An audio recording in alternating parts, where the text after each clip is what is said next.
Nandito po tayo ngayon sa harap ng Chinese Embassy upang panindigan, lalo na sa mga mangingisda.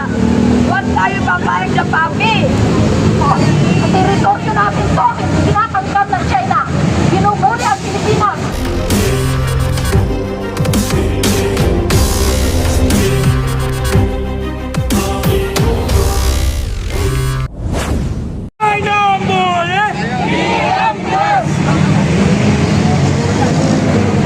Magandang umaga po sa inyong lahat, sa mga media at sa kapagitan lahat po. Ang aming pong pagtatanghala ito ay pinapakita lang natin sa mga Thailand na tumulit sa mga Pilipino, lalo na sa ating West Philippine Sea. Ako po ay narito. Marami pang pinagalingan para sumuporta sa ating West Philippine Sea at lalo na isang tangkod ang ating mahal na Pangulo. Tulungan natin at ibigay ang proteksyon sa kanya. Dahil hindi kaya ito ng ating Presidente. Kailangan tayo dito. Nagpapasalamat ako sa mga opisyal na narito nagtatanggol sa West Philippine Sea. Tayo kami mga Pilipino, tayo mga Pilipino lahat. Magkaisa tayo. Panawagan natin lalo na ang kabataan. Kailangan magkaisa para sa pagtatanggal sa ating bansa. Lalo na ang West Philippine Sea. Dahil diyan tayo kumukuha ng yaman. Lalo na sa mga mangingisda. Huwag tayo papayag na papi. Ating ipadama sa ating mamamayang Pilipino. Dahil ito tayo para magtulungan. Hindi para magpagulo o magpag-away. Kailangan tayo magkaksa. Kaya nga, sabi ng ating Pangulo, tayo magsasama-sama. Yan ang magandang halimbawa sa ating mga Pilipino. Minsan ako'y hinahapo dahil kahit ako'y senior na, narito ako at tumitindig sa harapan ng China Embassy na kailangan supportahan natin ang ating sariling atin, lalo na ang West Philippines. Maraming salamat po. Dito na lang. Okay, palakpakan muna natin ang ating kasamang Anita. Ang susunod naman na magsasalita ay si Mr. Stephen Lee, ang advocate ng West Philippine Sea.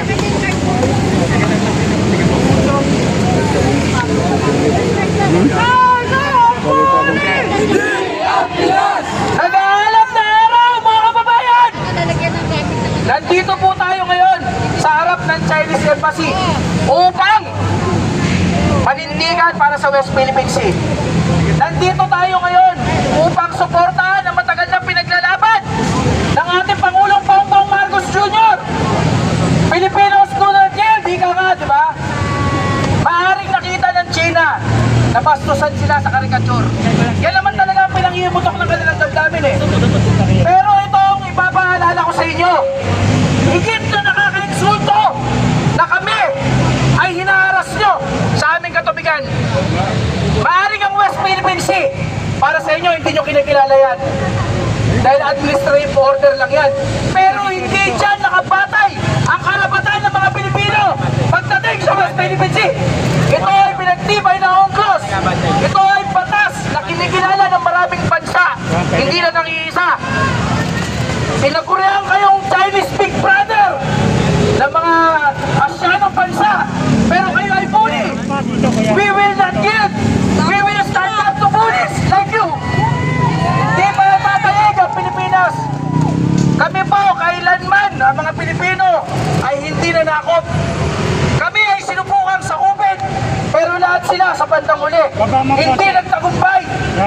Kaya tandaan nyo, walang maliit o walang malaki na nakakabuhig, lagi maliit. Ang Pilipinas ang magbibigay ng buhig sa mata ng malaking China. Hindi nyo pwedeng ipagmalaki sa amin na kayo ay na-insulto ang leader nyo.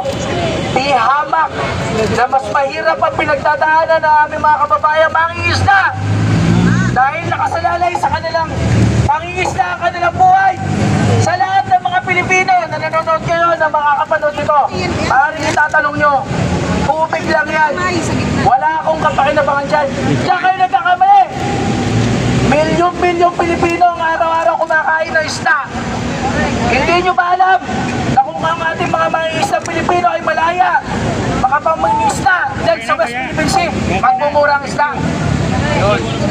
Kamakailan, na-discover ang Malampaya Estuan na may untapped resources. At yan nagamit para sa mga Pilipino. Magmumura ang ating mga kuryente. Hindi ba lahat ng Pilipino ay makikinabang? Sa siyam na senador na ayaw pumirma sa resolusyon upang kundinahin ang mga pahayag ng China sa ating mga leader. Nakakahiya po kayo. Hindi po natin pinapalayas dito ang ating mga kapatid na Chino na nagnenegosyo. Hindi rin natin pinapaalis ang embassy. Resolution lang yan upang kundinahin yung kanilang mga sinasabi. Di ba? Yung isa dyan, action star pa. Pero wala naman sa action. Ha?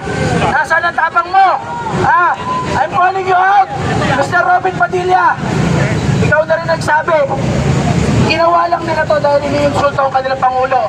Ngayon, iniinsulto din ang Pangulo mo. Ha? Sino ba Pangulo mo, ha? Yung nagkanuno sa atin sa China? Ha? Yun ba ang Pangulo mo? Hindi tayo magkakandaletse-letse ng ganito kung hindi nabigyan ng oportunidad ang nakaraang administrasyon upang maging masyadong mabait mapagbigay sa China. Diba? Yan ang dahilan kung bakit ang isang hindi kilala na mayor na taga Mindanao ay nanalo. Nasaan ang pinangako mo sa mga mangingisda? Diba? Sasabihin mo, empty campaign promises lang. Tanga ang mga naniniwala. Mas tanga ka! Kaya ikaw nakakulong ngayon. Yan lang masasabi ko sa'yo. Siyempre, yung karton na lang ama. Kaya ito lang ha, tatandaan nyo mga kababayan, ang West Philippine Sea, yan ay karugtong ng buhay ng mga Pilipino. Sa mga nagtatanong hanggang kailan ba dapat makipaglaban, isa lang ang tanong ko sa inyo, pwede bang tanungin kung hanggang kailan kayo hihinga? Ganon kaalaga ang West Philippine Sea sa ating bayan. Maraming salamat po. Atin ang West Philippine Sea, China ang bully! Hindi ang Pinas! China ang bully! Hindi ang Pinas! China ang bully! Hindi ang Pinas! Ngayon naman mga kasama, tawagan natin si Ma'am Jean Diaz mula sa Loyalista. Ano? Magsasalita rin po siya. May bayad ka, sabi ni Senator Kiko.